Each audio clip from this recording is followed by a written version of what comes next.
Hold your booties, y'all. Oh, wait, this is on.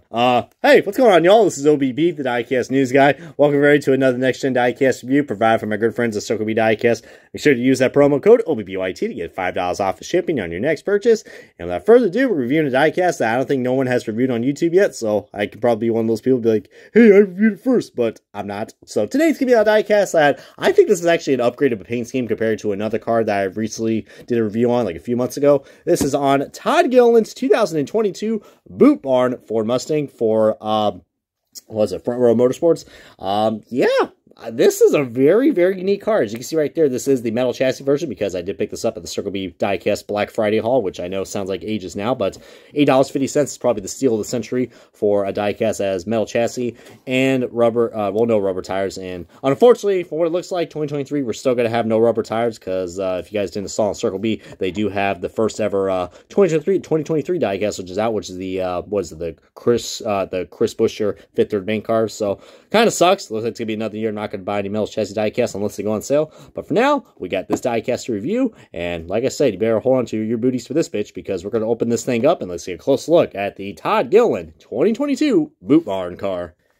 And alrighty, guys, we got this diecast up its box, and man, let me tell you what, guys, this is actually a really cool paint scheme, guys. I mean, it's almost kind of like a patriotic paint scheme, because you see right there, we got ourselves America, fuck yeah. Let's see the nice little American flag right there. So that's when you know these boots are definitely going to be high quality, because they are made in America, baby. But Boot Barn, I guess they're like a store where you can buy boots and shit like that. I mean, no, where they going to sell sneakers or fucking, I don't know, like flip-flops. No, it's called Boot Barn, not, you know, flip-flop barn. But for real, guys, this is actually a sponsor they carried over from his Front Row Motorsports days at the Truck Series, and I'm glad they did that because, heck, you know, this paint scheme actually looks really nice.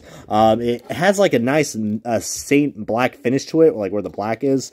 I think the rest of the car actually is like, I don't know, there's some parts that are glossy and then some other parts that are like semi-matte or like, you know, a Saint finish, which looks really cool. Which, by the way, guys, look at that. We got ourselves a Circle B diecast right there, a Circle B diecast logo on a Front Row Motorsports diecast. Look at that, man. Look at that. Look at that. Isn't that just great product placement right there? Circle B diecast literally is like everywhere, man. Heck, you know, except it's not like the bubonic plague. It's literally everywhere in a good way. So, heck, I mean, that's so cool. We got ourselves, you know, I knew that B looked familiar, but, yeah, I mean, I think this paint scheme is mostly well known for, he drove this car for, well, like a few races, but I noticed that he did change up the paint scheme, but this car is mostly well known, as you can tell by the patriotic American flag background, from that wild Coca-Cola 600 race, which we, you know, I had the pleasure of seeing on TV. What was it, like, me and my buddies, me and my friend Rob were at, like, an Applebee's, with a couple other buddies of mine, like, Blue Jimmy fan and all those guys. You know, shout out to all those guys who I just mentioned, really cool guys to hang out with. Yeah, we were all there hanging at Applebee's, and we saw the Coca-Cola 600, and, I remember I saw Todd Gilliland getting into this wreck, where that famous wreck was Suarez. I think, he got into Suarez, I think, and that's when Chris Buescher had that huge flip, coming to the tri-oval and crashed into the grass and flipped. Yeah, which it was like something like that, if I'm not mistaken. They see this is the metal chassis with plastic tires. Probably the biggest ripoff of a NASCAR diecast for a 164 you can get. But, heck, you know, bring back the rubber, damn. Maybe you get the rubber off the boots, probably. But getting back to this paint scheme, man, this is so cool. I mean, it's kind of basic, but it kind of works. I mean, it's a little basic in the front, but then once you get here, it gets a little complex, but it looks really nice. I mean, I like the placement of the logos. See all the different types of logos, Speedy Cash, First Phase, but just so cool, man. And of course, you know, my favorite colors are on this car, which is black, white, and red, and I love red on diecast, and the red accents on this really makes this thing look nice, and it really pops. But like I said, you know, the Front Row did a good job, you know, with putting where these logos should be. You know, I think that this would have been a little more complicated if, like, the logos were like, scattered all over, but they did a really good job on that. On the back, you see you got more Boot Barn and the rookie stripes, and looks like someone decided to, you know, eat something off this car or something, because it looks like, I don't know, that looks like a piece of a boot or something that's literally just got rubbed on the back end of that damn thing. We got a pretty crooked Boot Barn logo, which looks like a paint chip, or whatever the fuck that was. Oh yeah, that is a paint chip. Look at that. Or gloss. See Todd Gilliland. And there you see there's the nice little you know, the whiteout fenders, if you guys want to see that. I mean, my God, you can't get enough how these next-gen diecasts look. Really nice. And, yeah, I mean, this is just one that I think a lot of people don't really think it's going to look good in diecast form, but it really does, man. It really does. And, what on earth happened here to the B-post? Oh, my God, this B-post is completely shriveled up like a damn piece of paper. At least it is script, the Circle B logo, but, heck, that is, I'm glad I didn't pay $15 for this, because if I did, I'd be kind of a pissed-off motherfucker.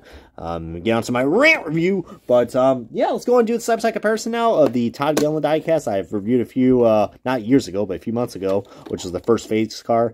I mean, it is pretty basic, but I'm really surprised that, you know, we got ourselves not one, but two Todd Gilliland diecasts that were out this year. I mean, I had a feeling that his first phase car, was probably going to be made, but I didn't think the Boot Barn car was, and, I think we're getting a Michael McDowell car, if I'm not mistaken. I don't know, but, like, pretty darn cool. We got ourselves two 38 diecasts. I mean, it's been a while since we've had, you know, a 38 diecast, you know, in diecast form. I mean, I think we'll go back to, like, what, like, maybe when David Reagan, I think, drove the 38s, or, you know, David Gilliland, probably. So, just, yeah, this is so cool, man. So, if you guys are a big fan of the Gillilands, I mean, whether it's Todd or David, I think this is going to be a great car to add to your collection. And, personally, in my opinion, guys, I mean, you know, you guys, you know, decide. If you guys like the first phase card, then, you know, get that, I don't know, or, I don't know, if you just, I don't know, if you missed out on some of the 38 diecasts that were released before, like the John Hunter Nemechek diecast, they didn't make any Anthony Alfredo diecast, sadly, then this is probably the time to get some 38 diecasts in your collection, because they are rookie cars, so they probably will dry up eventually. I mean, I know Todd Gilliland's not really the most, you know,